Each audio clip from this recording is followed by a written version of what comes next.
Assalamualaikum warahmatullahi wabarakatuh.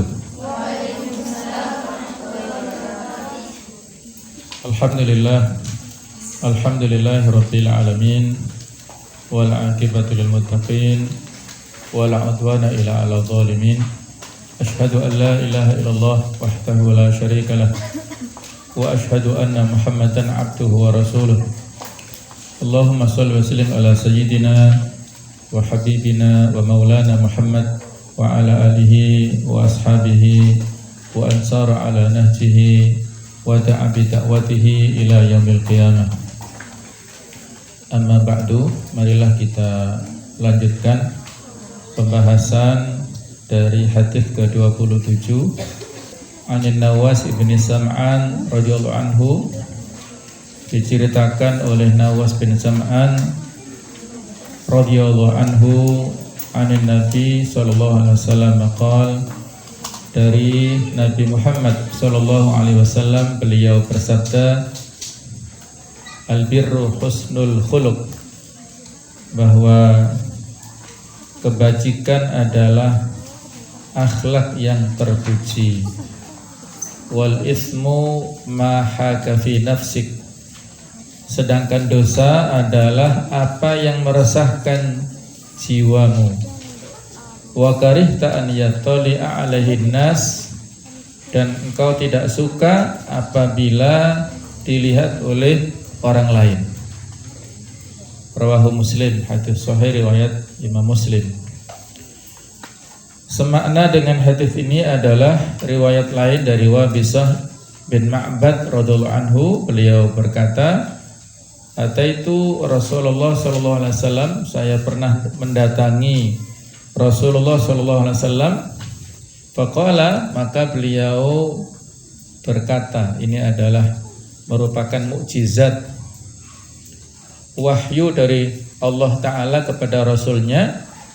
Pada saat itu beliau sudah bisa menebak kira-kira maksud dan tujuan Wabisah datang kepada Nabi Muhammad SAW itu untuk tujuan apa.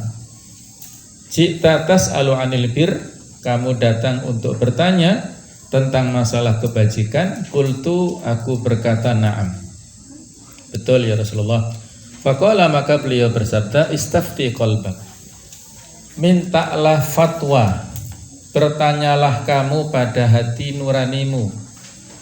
Al-birru matma'annat ilaihin nafsu watma'anna ilaihil qalbu, kebaikan adalah yang merasa tenang jiwa dan nyaman hati seseorang. Apabila melaksanakan kebaikan, hatinya nyaman, tenang, tentram. Wal ithmu ma haka fin nafsi, sedangkan dosa adalah apa yang menggelisahkan jiwa, wataroddata fis sadr, dan menjadi galau, berragu-ragu, ya, memiliki keraguan di dalam dada. Wa in aftakan nas wa aftuka, walaupun orang atau manusia memberikan fatwa atau mereka memberikan jawaban berulang-ulang, itu tidak membuat tenang, ya, membuat nyaman. Ini diceritakan oleh Imam Ahmad dan Ad-Darimi. Sudah kita sampaikan tentang ahamiyatul hadis, yaitu urgensi hadis ini yang merupakan jawami'ul kalim. Apa itu jawami'ul kalim? Ya, kalimat yang singkat, pendek, tapi maknanya luas, memiliki makna yang sangat luas. Itulah kelebihan perkataan yang disampaikan oleh Rasulullah SAW. Kemudian kandungan dari hadis ini telah kita sampaikan tentang masalah pengertian atau definisi daripada albir. Bahwasanya albirri di sini mencakup dua pengertian, yaitu kebajikan dalam hal muamalah dengan orang lain dengan berbuat baik kepada orang lain, khususnya kedua orang tua. Yang istilahnya adalah apa? Nah, birrul walidain. Jadi kalau kita berbuat baik kepada orang lain, kepada tetangga, kepada masyarakat sekitar, maka yang paling utama adalah kedua orang tua. Dari kedua orang tua, ayah atau ibu, yang paling utama siapa? Ibu, ya. Berapa kali? 3 kali, ya. Ketika ada seorang sahabat bertanya kepada Rasulullah SAW, wahai Rasulullah, siapakah orang yang paling berhak untuk mendapatkan perlakuan yang terbaik? Maka dijawab, ibumu. Siapa lagi? Ibumu, sampai ketiga kali. Baru yang keempat dijawab adalah abuka, ya, ayahmu. Kemudian makna albir yang kedua itu adalah semua perbuatan yang merupakan wujud dari ketaatan kepada Allah, baik itu lahir ataupun batin, ya. Jadi untuk makna bir yang pertama itu adalah hablum minan nas. Apa artinya? Hablum minan nas artinya apa?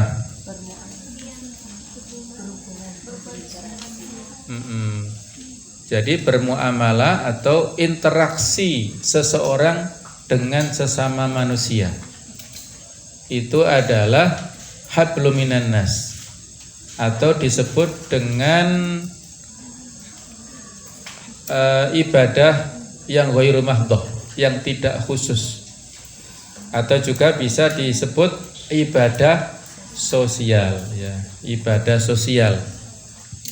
Sedangkan yang kedua ini albirru kaitannya hablum minallah, komunikasi interaksi manusia kepada Allah Subhanahu wa taala, atau disebut ibadah apa? Ritual, atau bahasa Arabnya ibadah mahdhah. Apa mahdhah itu? Khusus. Ibadah mahdhah adalah ibadah yang khusus. Ibadah ghairu mahdhah adalah ibadah yang umum. Artinya khusus itu tata caranya telah dicontohkan. Bagaimana kita cara sholat, cara berdoa, cara berzikir, cara memuji Allah, cara bersolawat kepada Rasulullah. Nah, itu semuanya adalah masuk ibadah mahdhah yang sudah diatur dalam Islam, ya. Kalau poin yang pertama, dalilnya di surat apa, ayat berapa? Al-Maidah ayat 2, bunyinya wa ta'awanu 'alal birri wat taqwa wala ta'awanu 'alal ismi wal 'udwan. Jadi perintah berta'awun. Apa artinya ta'awun? Bekerja sama, atau tolong menolong, boleh. Tolong menolong harus dalam hal kebaikan dan ketakwaan, tidak boleh dalam hal dosa dan permusuhan. Sedangkan dalil untuk poin yang B, surat apa, ayat berapa? Al-Baqarah 177. Laisal birra an tuwallu wujuhakum, dan seterusnya. Nah, itu adalah ibadah-ibadah yang mahdhah, komunikasi interaksi kita dengan Allah. Sedangkan kandungan poin yang kedua dari hadis ini, kebenaran bisa diketahui dari fitrah manusia. Ada hadis populer yang disampaikan oleh Rasulullah SAW bahwa setiap bayi dilahirkan dalam keadaan fitrah. Kullu mauludin yuladu 'alal fitrah. Setiap bayi yang lahir itu dalam keadaan bersih, suci, sesuai fitrahnya, sesuai ciptaan Allah Ta'ala, yaitu Islam, ya. Dia sudah membawa keislaman sejak dalam kandungan, di alam roh sudah muslim. Alastu bi rabbikum, bukankah aku ini Rabb kalian, pencipta kalian, Tuhan kalian? Semuanya kita mengatakan bala syahidna, betul ya Allah, kami bersaksi engkau adalah Rabb kami. Antaqulu yaumal qiyamati inna kunna an hadza ghafilin. Nanti ternyata setelah ditanya pada hari kiamat lupa. Dulunya sudah muslim, tapi karena ibu bapaknya bukan muslim, lingkungannya itu tidak kondusif, akhirnya berubah dari fitrah ke yang lainnya ya. Jadi setiap bayi yang lahir dalam keadaan Islam, fa abawahu yuhawidanihi au yunassiranihi au yumajjisanihi. Kedua orang tuanya lah yang merubah kondisinya menjadi Yahudi, Nasrani atau Majusi bahkan. Nah, kemudian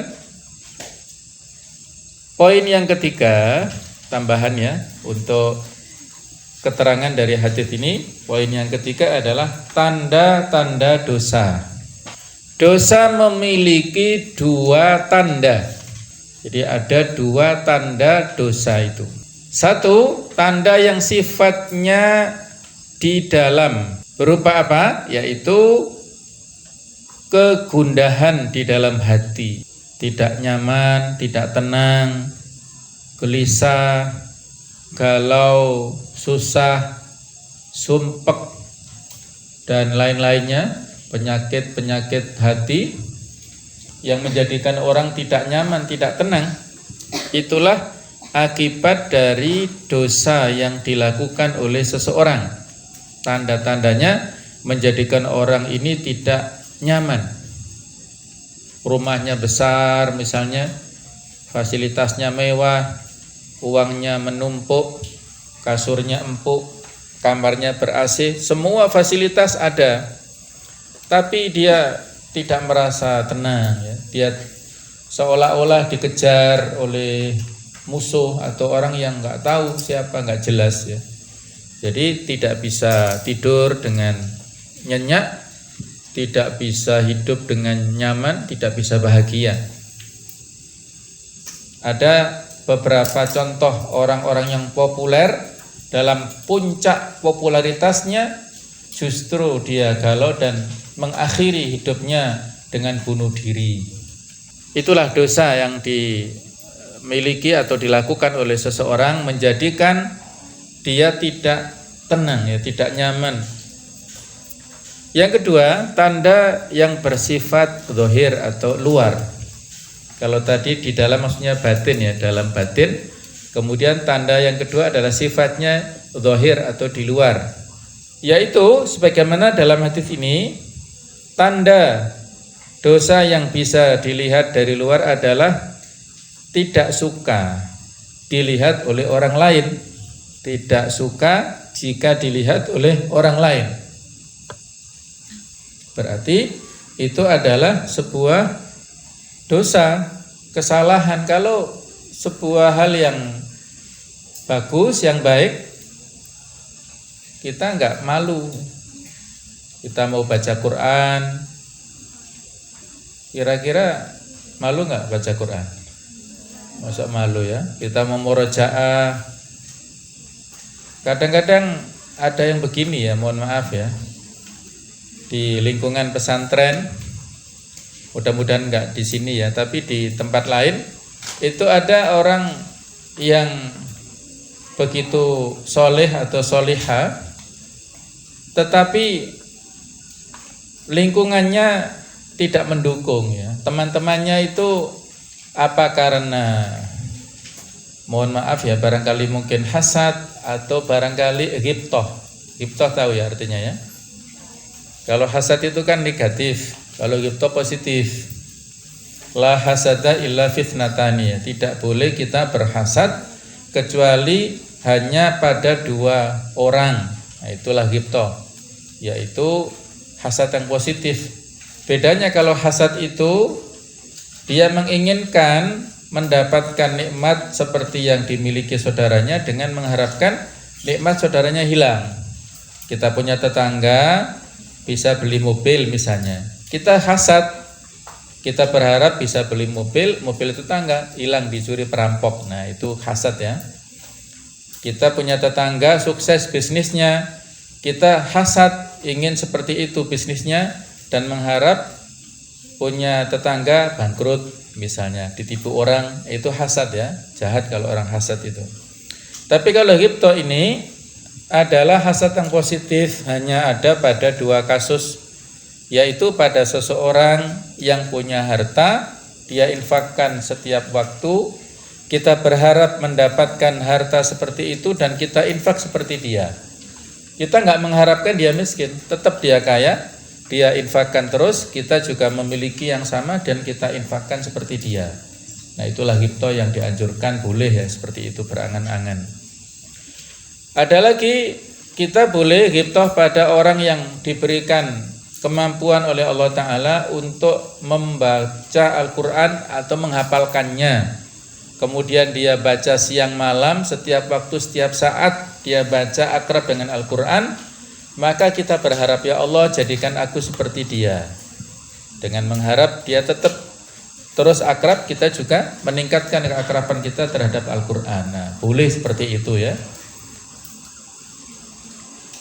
Nah, jadi dalam hal ini, apabila dalam kehidupan sehari-hari kita mendapatkan fenomena tadi ya yang kita sampaikan, ada kadang-kadang orang yang terlalu soleh atau terlalu solihah itu kadang-kadang itu tidak disukai oleh teman-temannya. Betul apa salah? Kok dibetulkan itu gimana caranya ya? Sudut pandangnya yang harus dibenarkan ya. Kira-kira tidak sukanya itu kenapa? Sering diingatkan. Jadi orang yang baik ya, orang yang baik ini kan standarnya adalah dia orang yang solihah, orang yang rajin ibadahnya, ibadah mahdonya. Selama dia dalam hal interaksi sosial itu tidak ada masalah, ngapain kita harus mempermasalahkan kesolihannya?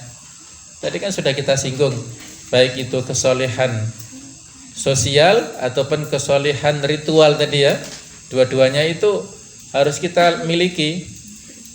Jadi evaluasi juga bagi yang barangkali terlalu soleh ritualnya, interaksi hablum minallah terlalu soleh, maka coba untuk melengkapi kesolehan sosialnya. Artinya kalau waktunya bergaul dengan kawan-kawannya ya bergaul, waktunya ngobrol ya ngobrol, waktunya bercanda ya bercanda.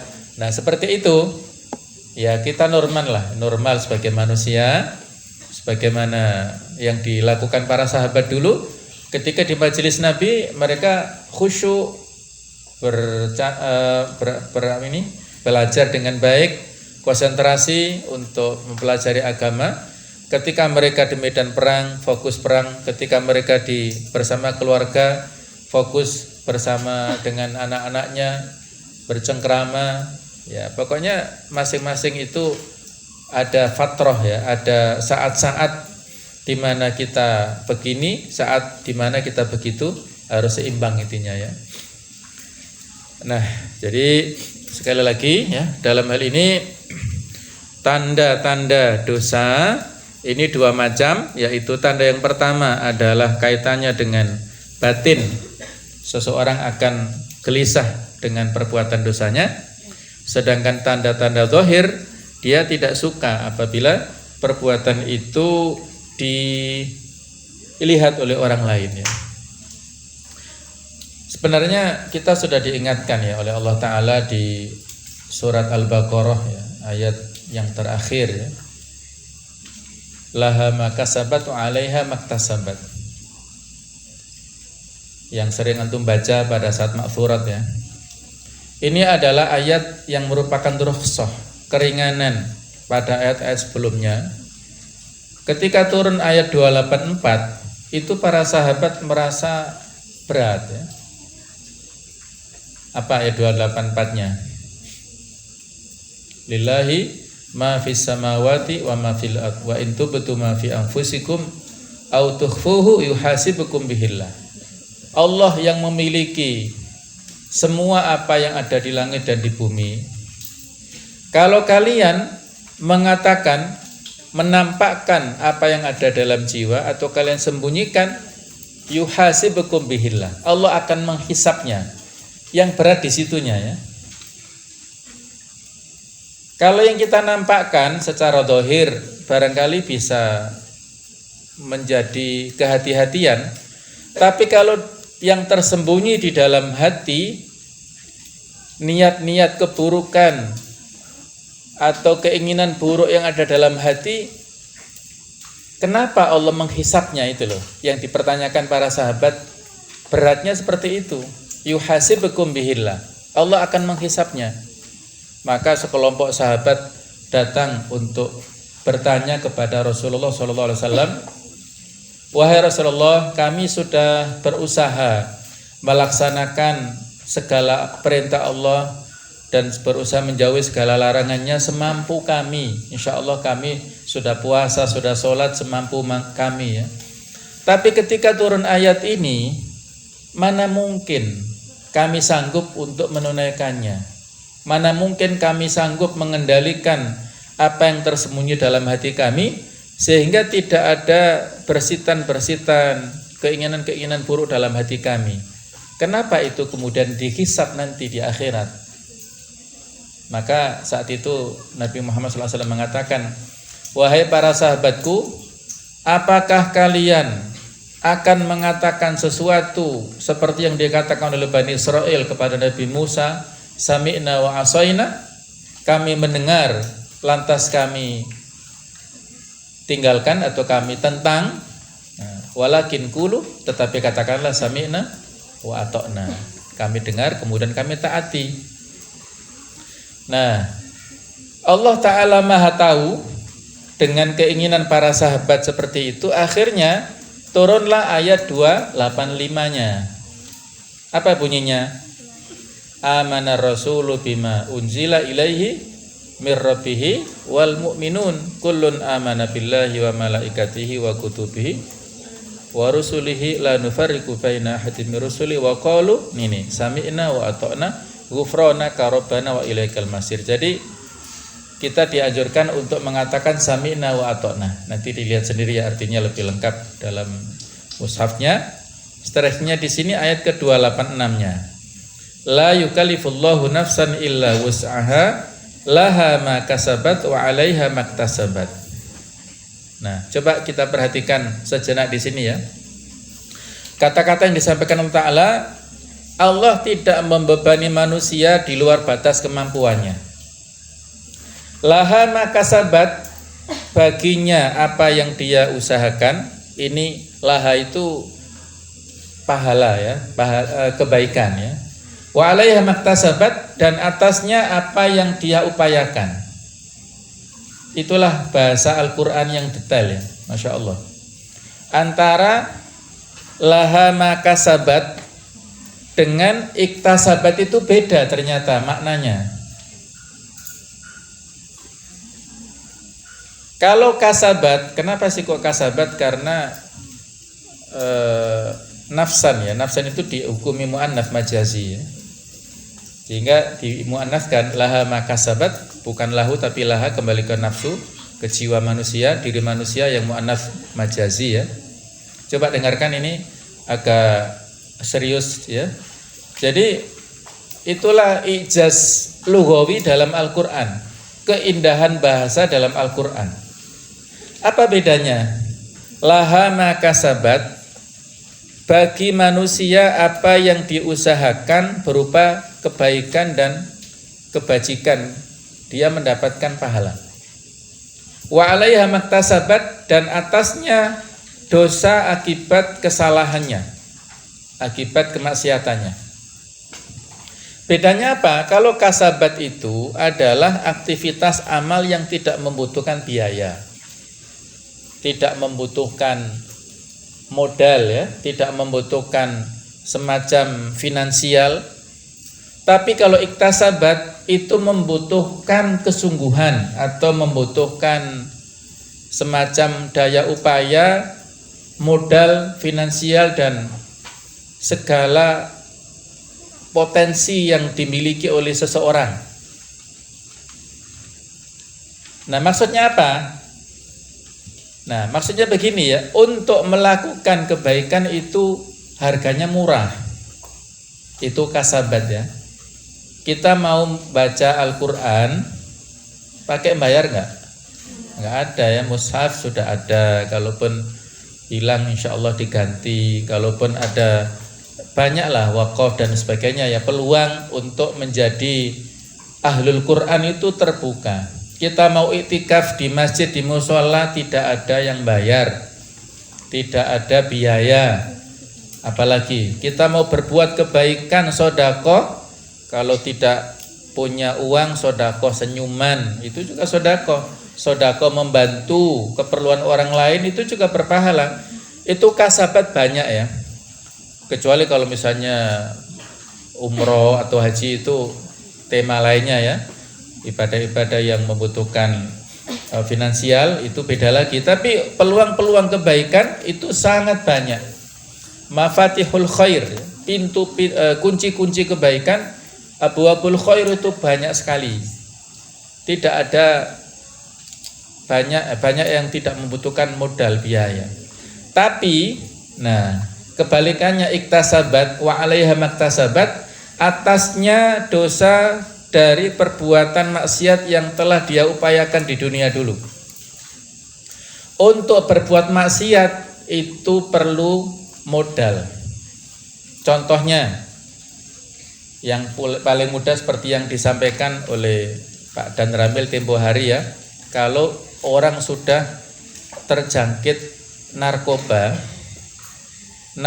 itu memiliki dampak untuk membeli narkoba. Berapa harganya?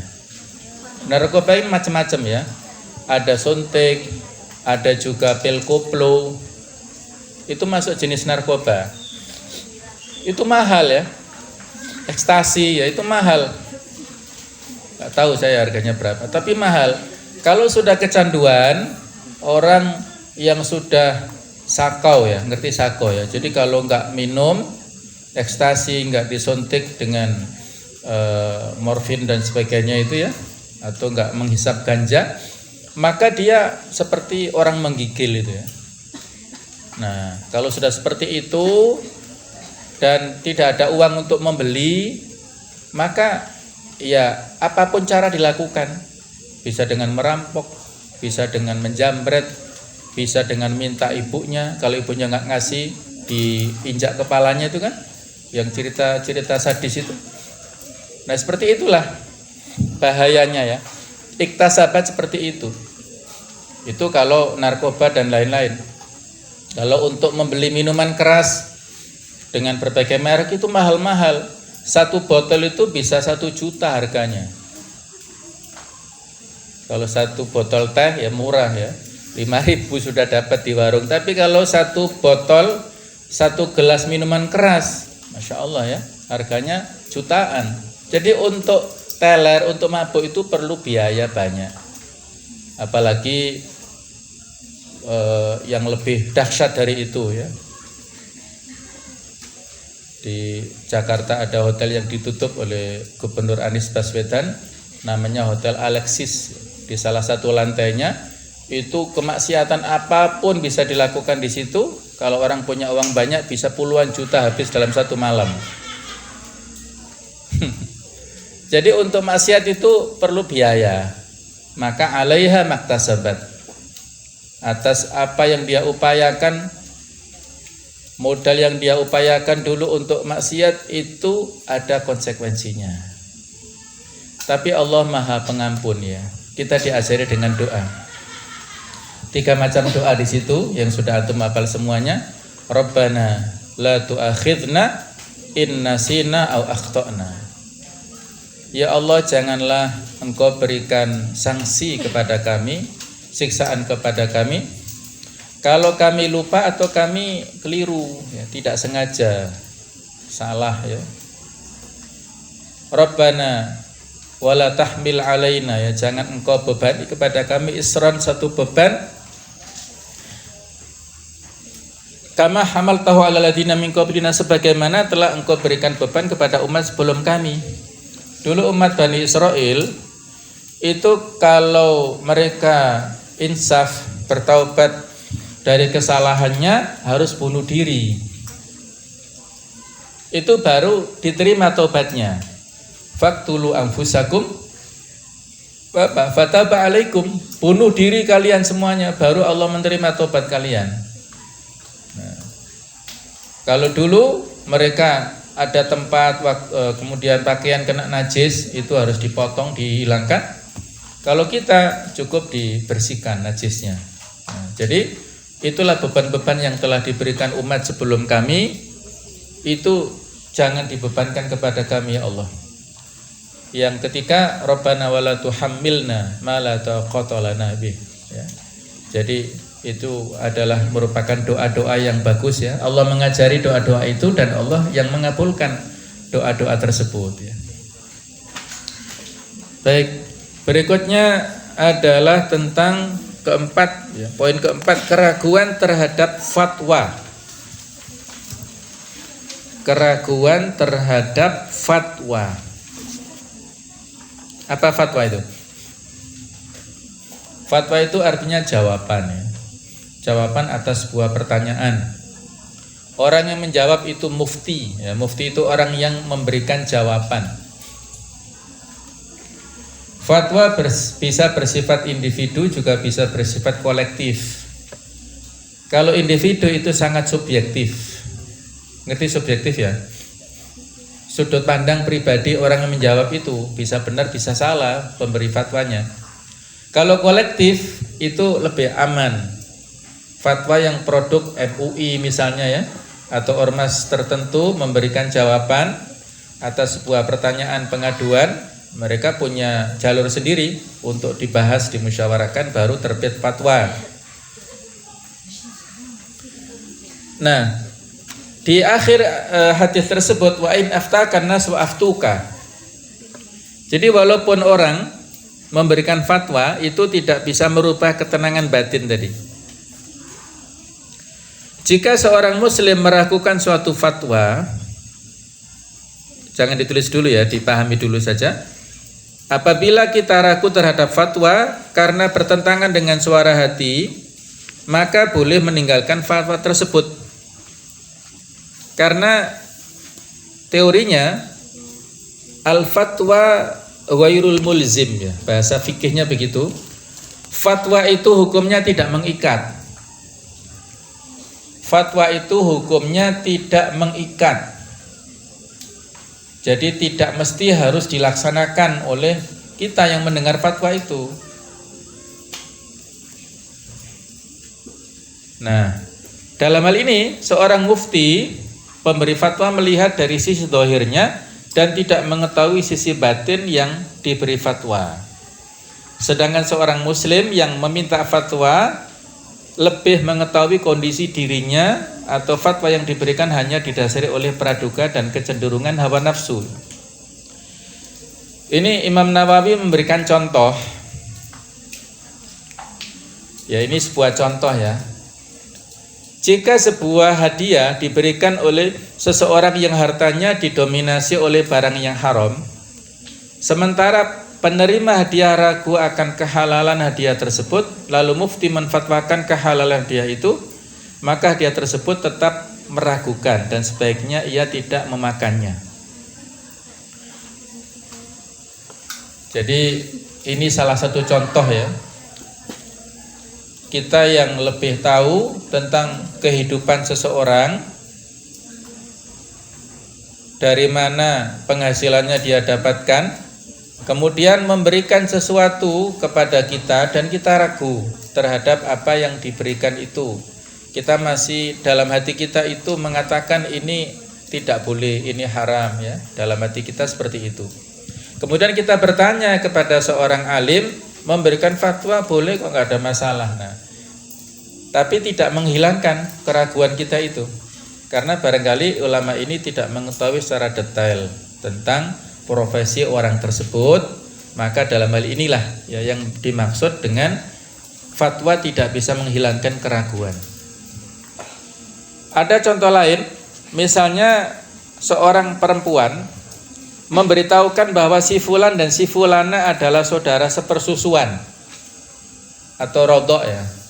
Saudara sepersusuan rodok itu adalah mahram, tidak boleh dinikahi. Jadi ada informasi bahwa fulan ataupun fulana ini saudara sepersusuan dan ternyata mereka mau menikah. Nah, maka dalam hal ini ketika diragukan persoalannya tentang bolehnya nikah antara dua orang tersebut, kita bertanya kepada seorang alim, difatwakan oleh seorang alim tidak ada masalah, boleh. Karena dalam hal ini proses menyusunya itu dalam ini ya, artinya belum pada batasan tertentu ya. Artinya masih diragukan ya. Jadi ada perbedaan ulama berapa isapan ya bayi itu menjadi saudara sepersusuan dari sesama ibu yang menyusui tersebut. Ada perbedaan, saya belum ngecek lagi ya. Ya mungkin antara 3 atau 5 barangkali seperti itu ya. Jadi kalau misalnya seorang bayi disusui, biasanya antara tetangga atau mungkin dengan buliknya atau budenya ya, barangkali kebetulan anak-anaknya masih kecil, masih dalam usia menyusu, ketika ibunya tidak ada nangis terus, kemudian digendong oleh buliknya atau budenya. Nah, dan itu berkali-kali, maka antara saudara sepupu ini menjadi mahram, tidak boleh menikah nantinya, karena keharamannya itu adalah sepersusuan, bukan karena nasab ya. Karena kalau nasab sepupu itu non mahram, artinya boleh menikah dan tidak boleh bersentuhan. Nah ini yang kadang-kadang kurang dipahami ya.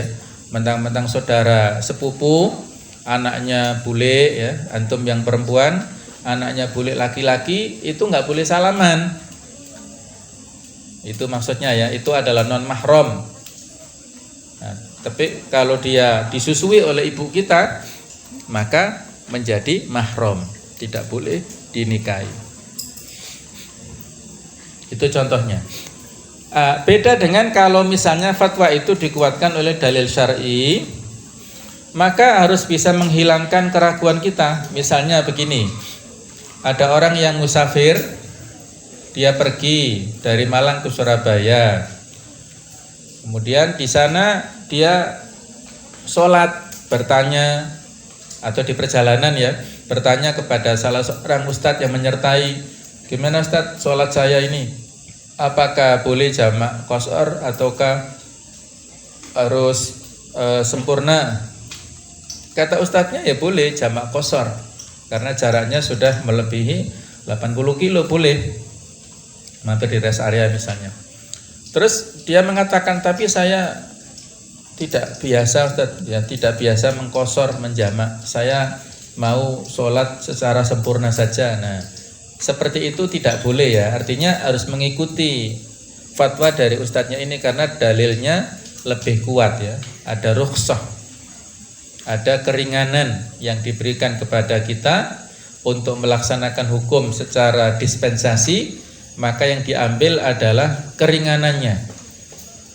Atau ada juga orang yang tidak nyaman ketika sudah sampai di tujuan untuk menjamak atau mengqashar. Jadi dia punya pandangan hanya dalam perjalanan saja. Dalam proses perjalanan mengqashar atau menjamak sholat ketika sudah sampai tujuan, seperti orang mukim. Nah, ketika dibilangi, oh enggak begitu ya, yang benar adalah tetap bisa menjamak atau mengqashar. Nah, maka yang itu adalah kita terima fatwanya. Contoh lain adalah pada saat kaum muslimin selesai perjanjian Hudaybiyah, itu para sahabat kecewa dengan hasil perjanjian Hudaybiyah yang seolah-olah kaum muslimin madlum, terdolimi oleh posisi atau poin-poin di perjanjian tersebut. Ya, di antaranya kalau ada kaum muslimin ataupun kelompok yang ada di Madinah, mereka ke Mekah tidak boleh kembali ke Madinah. Tapi kalau ada orang-orang Mekah ke Madinah harus dikembalikan ke Mekah, tidak boleh bermukim di Madinah. Itu diantara klausul yang menjadikan orang-orang Muslim kecewa. Kan mereka mau umroh ya, pada tahun 6 Hijriah itu mereka sudah mengambil mikot di Hudaybiyah untuk melaksanakan umroh, karena terhalangi masuk ke Mekah. Bahkan saat itu Utsman bin Affan yang disuruh untuk melobi orang-orang Quraisy, dikabarkan itu meninggal dunia, dibunuh oleh orang-orang Quraisy, sehingga para sahabat timbul emosinya. Mereka melakukan bai'atul ridwan untuk berjanji setia yang membela kehormatan kaum muslimin dan membela Rasulullah SAW. Tapi akhirnya ya tidak benar ya, Utsman hanya isu saja ya. Utsman masih hidup, tidak dibunuh. Jadi pada saat itu mereka kecewa, membatalkan umrohnya harus dengan tahallul. Cara tahallulnya adalah menyembelih dam ya. Kalau tidak masuk membatalkan umroh, maka menyembelih dam. Para sahabat disuruh untuk menyembelih kambing, nggak ada yang mau. Mereka kecewa dengan keputusan itu. Rasulullah SAW bingung. Nah saat bingung itu beliau masuk tenda, merenung, ya mikir gitu ya. Kemudian istri beliau yang bernama Ummu Salamah memberikan inspirasi. Inilah istri yang solehah, yang cerdas ya. Itu memberikan masukan, wahai Rasulullah, tidak usah bingung. Sekarang Anda keluar dari tenda, bawa kambing Anda dan sembelih di hadapan para sahabat. Nah, ternyata usulan itu bagus. Beliau keluar tenda, menyembelih binatang dam itu di hadapan para sahabat. Ketika mereka melihat Rasulullah menyembelih seperti itu, tidak ada satu kata pun, mereka langsung melaksanakan spontanitas apa yang dilihat saat itu. Mereka kerjakan semuanya dan bertahalul semuanya, menyembelih dam semuanya. Nah itu contoh ya, ketika ada keraguan kemudian dijawab dengan wahyu, dengan adanya ayat Al-Quran, maka tidak ada keraguan lagi ya. Jadi kalau diberikan fatwa sesuai dengan ayat-ayat, dengan hadis, maka kita sami'na wa ato'na. Surat Al-Ahzab ayat 36 bisa ditulis, indeks ayat penting bagi kita untuk taat kepada aturan Allah dan Rasulnya. Wa ma kana lil mu'minin wala mu'minatin idza qadallahu amran ayyakuna lahumul khiyaratu min amrihim. Tidak patut bagi orang mukmin laki-laki perempuan kalau Allah sudah menentukan aturan, memilih-milih.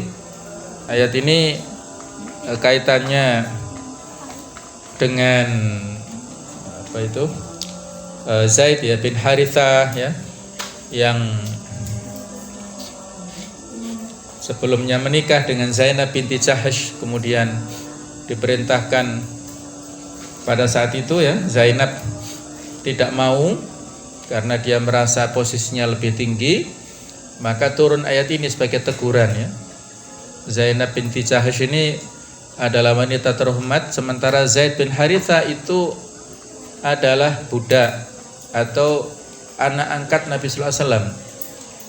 Jadi merasa Zainab ini posisinya lebih terhormat, gak mau dinikahi oleh Zaid, maka turunlah ayat ini sebagai teguran. Walaupun pernikahannya tidak bertahan lama, hanya mungkin sekitar 1 tahun, Zainab binti Jahsh tidak bisa beradaptasi dengan Zaid, sehingga Zaid ketika ingin dilayani gak dilayani oleh istrinya ya. Jadi dia merasa tersiksa. Zaid ini datang berkali-kali kepada Rasulullah supaya menceraikan si Zainab ini, tapi Rasulullah belum mengizinkan.